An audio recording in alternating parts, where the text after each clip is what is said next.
মুন্সিগঞ্জের সিরাজুদ্দিন খানে বিএনপি আয়োজিত দোয়া ও আলোচনা সভা অনুষ্ঠিত হয়েছে।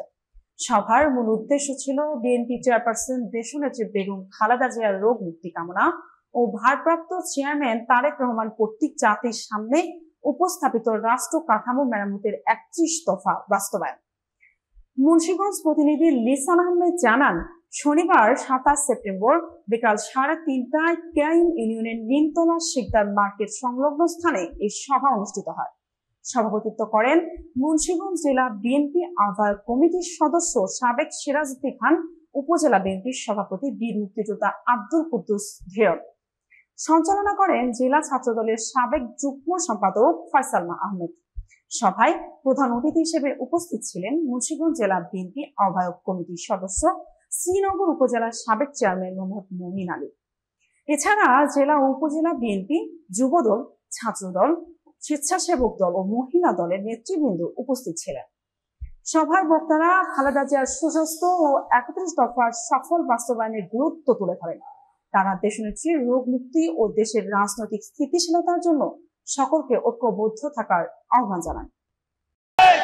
সেই হিসাব বিবেচনা করে উপনির্বাচন করেছি, তখন প্রেক্ষাপট ভিন্ন ছিল, পাশ করতে পারি নাই। কিন্তু দুদিনের বেশিরভাগ সরকার আমলে আপনাদের দোয়ার ছিল উপজেলার সকল নেতৃবৃন্দ বলে আমি 1 লাখ ভোটে বসে 24,400 ভোট পেয়ে ইনশাআল্লাহ এমপি হয়েছে।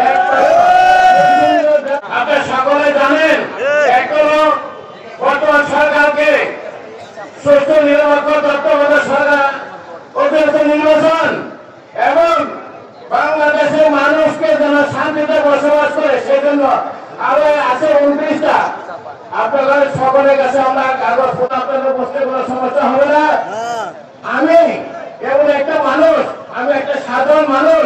আমি আপনাদের কাছে কারো কাছে নাতি, কারো কাছে ভাই, কারো কাছে ছেলে উপযুক্ত আছে কিনা তাও জানি না। আমার বাড়ি শ্রীনগর, কিন্তু সিরাজউদ্দিন খানে আমার জন্য এত কেন ভালোবাসেন আমি নিজেও জানি না।